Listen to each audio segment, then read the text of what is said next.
You know exactly who you are. You are the person who carries all 12 grocery bags in one trip until your fingers turn purple, just to avoid asking someone to open the door. You are the person who will spend 6 hours Googling how to fix a leaking pipe, rather than calling a friend who is literally a plumber. And when you are drowning, when you are overwhelmed, sick, or heartbroken, and someone asks, "Is there anything I can do?" your automatic response is always the same. "I'm fine. I've got it." Society calls you strong. Your friends call you reliable. Your boss calls you low maintenance. But psychologists have a different name for this. It isn't resilience, and it certainly isn't pride. It is a trauma response known as hyperindependence. And contrary to what you believe, it is not a sign that you are winning at life. It is a sign that your brain is stuck in survival mode. Let's look at the biology first. For most people, the act of receiving help triggers the release of oxytocin, the bonding hormone. It creates a sense of safety and relief. It lowers the heart rate. But for the hyper-independent person, receiving help does the exact opposite. Neuroscience suggests that for you, relying on another human being activates the amygdala, the brain's fear center. When someone offers you support, your brain doesn't code it as kindness. It codes it as danger. It codes it as loss of control. Your cortisol levels spike. Your muscles tense up. You feel a distinct physical discomfort, an itch to pull away. Why? Because to your nervous system, being dependent on someone else feels like being trapped. If I need you, you have power over me. If I need you, you can hurt me. If I need you, I am vulnerable. And to the hyper-independent mind, vulnerability is not courage. Vulnerability is a death sentence. So, how does a brain get wired this way? We don't come out of the womb refusing help. This is a learned behavior. And it usually starts with a concept called parentification. Think back to your childhood. Were you the child who had to be the little adult? Maybe your parents were emotionally immature. Maybe they were absent or chaotic or struggling with their own demons. You learned a very specific lesson early on. Having needs makes you a burden. Every time you asked for help, you were either ignored, yelled at, or made to feel guilty for taking up space. So, you adapted. You learned that the only way to stay safe was to need nothing. If you fix your own problems, no one can yell at you. If you soothe your own tears, no one can reject you. You developed a strategy of self-reliance. At 7 years old, this was brilliant. It saved you. It helped you survive an environment that couldn't take care of you. But here's the tragedy. You are not 7 years old anymore. You are an adult living in a relatively safe world. But you are walking around with the defense mechanisms of a neglected child. You are still trying to prove to the world that you are not a burden.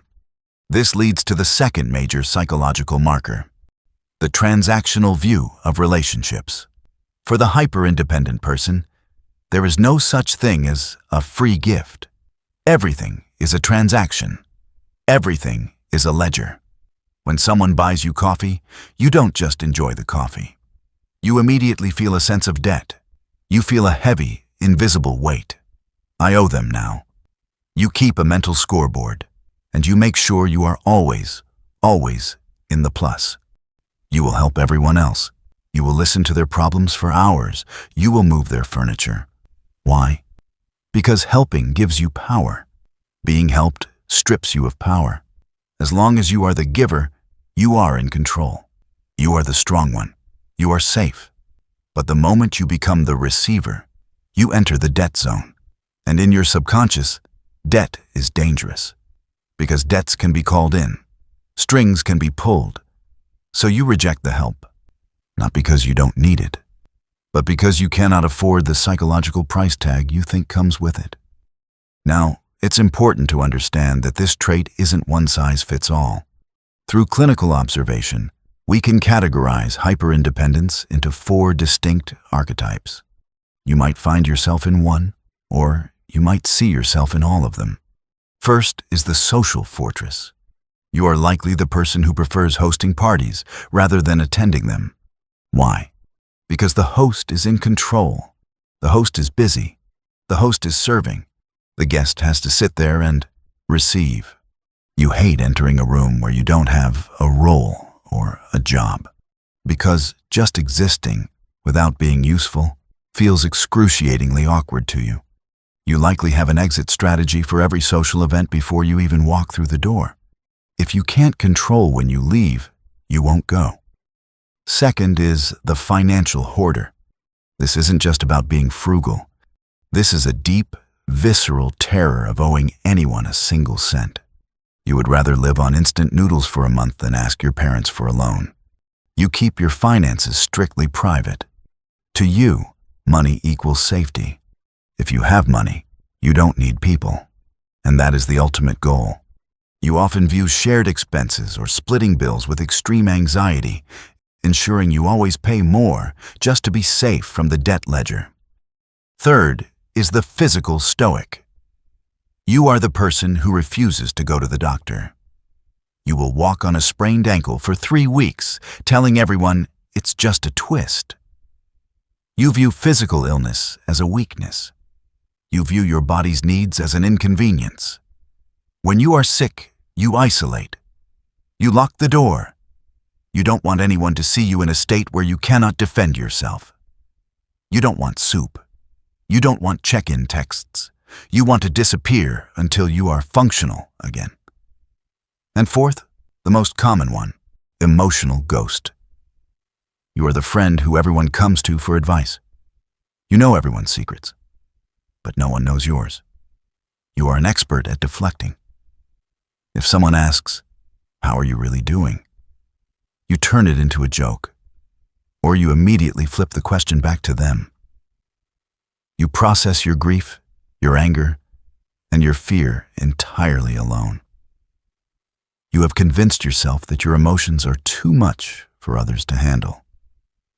Or worse, you believe that showing emotion is giving someone ammunition to use against you later. All of these archetypes share the same root: counterdependency, the polite cousin of mistrust. The hyper-independent person lives by the motto, "If I do it myself, I can't be disappointed." Disappointment hurts. Betrayal hurts. Flaking hurts. If you handle the project alone, it gets done. If you drive yourself to the airport, you won't be late. If you process your own trauma, you won't be misunderstood. You have built a wall of competence. You are likely very successful, high-achieving, highly capable. But this competence is a wall. It keeps disappointment out, but it also keeps connection out. You are lonely, not because no one is around, but because no one can get in. You are starving for connection while sitting at a banquet, refusing to let anyone pass you a plate.